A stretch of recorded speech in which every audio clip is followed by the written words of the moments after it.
Gledate Gorenjska poročila na GIF TV. Nahajamo se na terasi knjižnice Antona Tomaža Linharta in tukaj nas vodi čudovit pogled na bližnje hribe. Z nami pa je direktor knjižnice Antona Tomaža Linharta, Marko Zupanc. Lepo pozdravljeni. Ja, dober dan, lepo pozdravljeni. V knjižnici Antona Tomaža Linharta nadaljujete s programom, tako kot v letu 2023. Prav tako tudi letos v torek zvečer nadaljujete s programom in 19. se obeta prav en poseben večer za odrasle. Ja, res je malo drugače, ker odrasli ni vedno, da bi rekli, da so pravljice tudi za odrasle, ampak v tem primeru smo povabili 5 različnih ljudi iz različnih knjižnic, pravljičarji, ki izvajajo pravljice za odrasle, tako da bo nekaj posebnega. No, starejši, kot že omenjeno, pravljice za odrasle, pa boste to nadaljevali tudi v naslednjih mesecih, ali je to zdaj neka taka uvodna simfonija?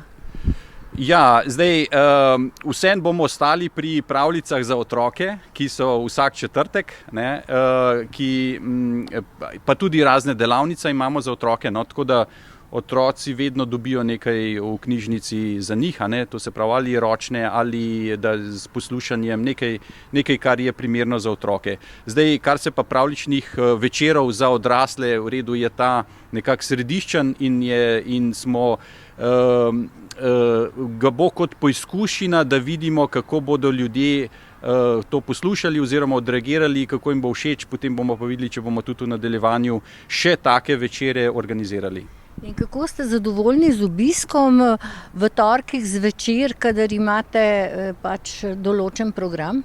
Ja, lahko rečemo, da po koroni, seveda, korona je bila nekakšen mejnik, smo imeli precej težav nekako, da so ljudje oziroma nikoli nismo vedeli, koliko ljudi bo prišlo na neko prireditev, čeprav so bili nekatere zelo kvalitetne.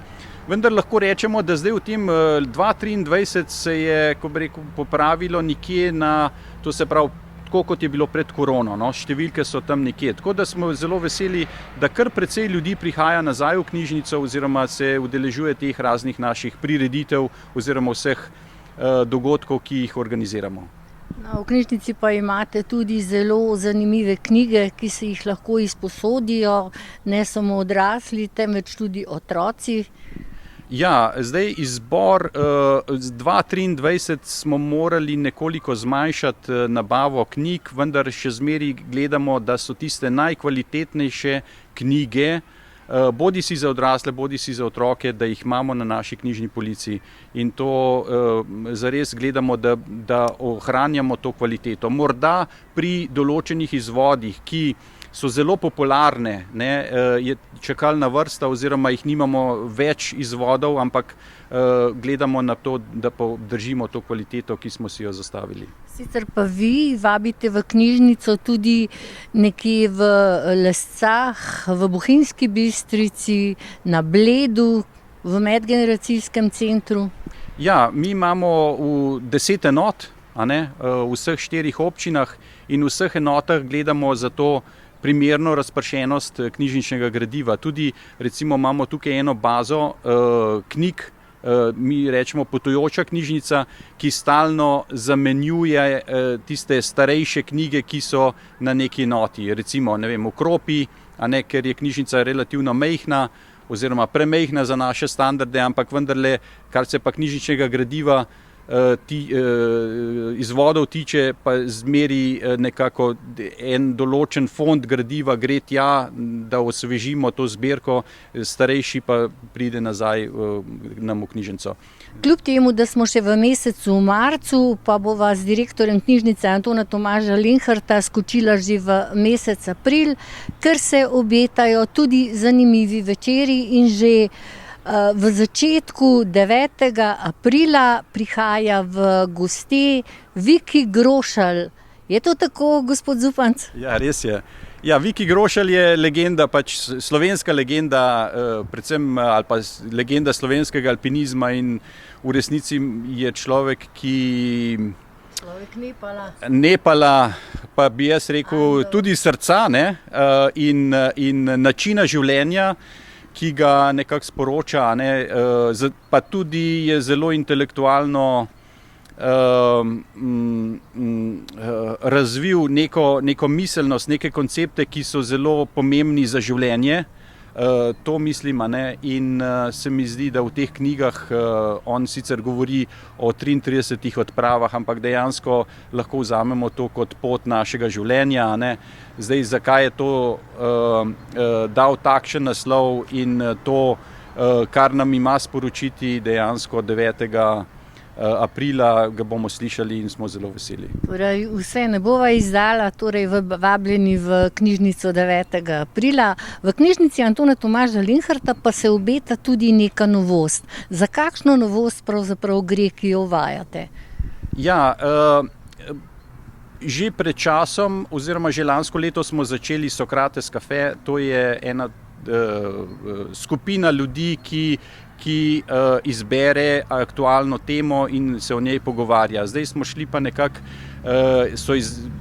uporabniki so izrazili željo, da bi se radi več bili aktivni pri določenih predavanjih oziroma pri raznih predstavitvah in bo ta novost izbrani pogovori, kar pomeni, da bo izbranja pogovori in predstavimo vsak mesec, bomo predstavili neko temo, ki je pereča, ne.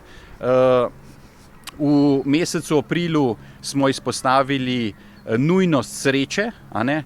Je res sreča v današnjem svetu, je pač biti srečen, biti vesel, biti razpoložen v vsakem hipu, je to nekakšen izziv, pa obenem lahko tudi deviacija. Po drugi strani pa vemo koncepte, mi bomo izhajali iz Nikomahove etike, a ne, kako je sreča opredeljena, kaj pravzaprav je sreča, kako človek biti srečen. To je to tema oziroma pereča vprašanja, s katerimi se bomo soočali. Na začetku bo rahla kratka predstavitev sreče, koncepta sreče in pa v današnjem svetu, potem bo pa v nadaljevanju bo pa čas za pogovor, da ljudje prispevajo, kako oni gledajo na srečo, kako danes tudi oni vidijo, to se pravi, bo pogovor o tej temi. No. To bo nekako poskusno in če se bo obneslo, boste to organizirali vsak mesec. V mesecu aprilu pa vabljeni vsi tisti, ki radi berete, tudi na knjižni sejem. Kdaj? Ja, 20. aprila bo knjižni sejem tukaj, to se pravi v knjižnici Radovljica, na dvorišču oziroma zunaj, no. Med tem časom bo potekala tudi otroške delavnice, tako da vabljeni za tiste, ki jih zanimajo starejše knjige ali pa knjige različnih avtorjev, lahko si dobijo ali pa tudi otroke pripeljajo pa na delavnice. Tako da bo knjižni sejem zmeraj nekako atraktivna za ljudi, da pridejo malo pogledajo po gradivu. Zagotovo dovolj dogodkov za mesec april in obisk v knjižnici Antona Tomaža Linharta v Radovljici. Vam pa hvala za pogovor. Ja, hvala tudi vam.